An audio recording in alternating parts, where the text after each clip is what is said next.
네, 진보당 브리핑 시작하겠습니다. 진보당 부대변인 이미선입니다. 한동훈 대표, 김건희 특검법 부결이야말로 무지성 지지 아닙니까? 김건희 특검법과 최상병 특검법 등에 대한 국회 재표결을 앞두고 있습니다. 무도한 대통령이 거듭하여 파렴치하게 거부권을 행사했기 때문입니다.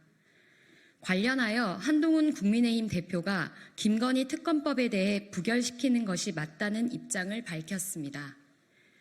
집권여당 당대표의 입장이 마치 호떡집에서 호떡 뒤집듯이 매일같이 바뀌니 도무지 종잡을 수가 없습니다. 김건희 명품백 의혹 관련하여 분명한 건 부적절한 처신이었고 사과해야 한다던 그 한동훈 대표는 어디로 갔습니까?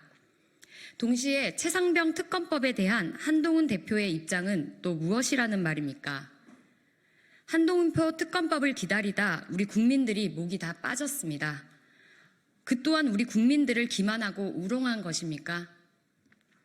바로 얼마 전 국민의힘 의원총회에서 한동훈 대표는 우리 국민의힘은 당당하고 설득력이 있어야 한다며 우리가 무조건 정부 입장을 무지성으로 지지하기만 한다라는 식의 오해를 받아서는 안 된다고 밝힌 바 있습니다. 지금 한동훈 대표가 취하고 있는 행태야말로 딱 무지성적인 지지의 다름 아닙니다.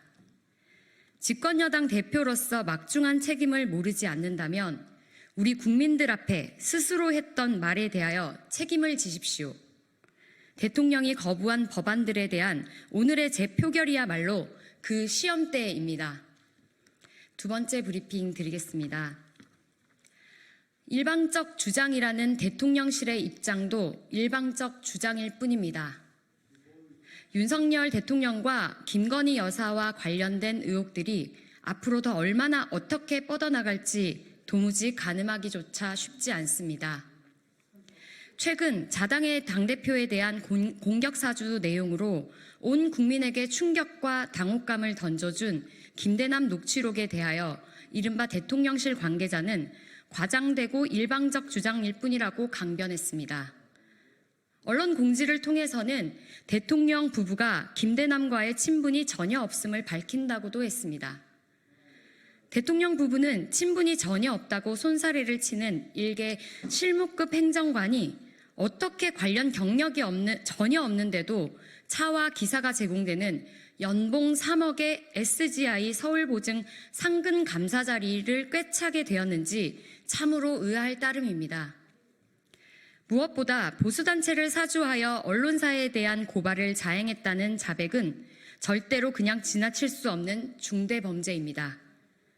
그게 다 내가 한 거야 라는 뻐기는 듯한 어처구니 없는 말에 우리 국민 모두 소름이 쫙 끼쳤습니다. 고발은 곧 검찰 수사로 연결되어 언론사와 기자들에 대한 압수수색 등으로 이어졌던 상황을 모두 다 목도하지 않았습니까? 이 모든 비판 언론에 대한 노골적인 겁박이 대통령실에서 비롯된 것입니까? 실무급 행정관 그 뒤의 실체는 도대체 무엇입니까?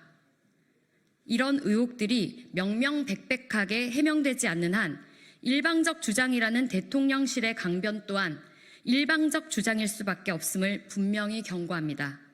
즉각 철저한 진상조사와 엄중히 뒤따라야 할 것입니다. 이상 브리핑 마치겠습니다. 고맙습니다.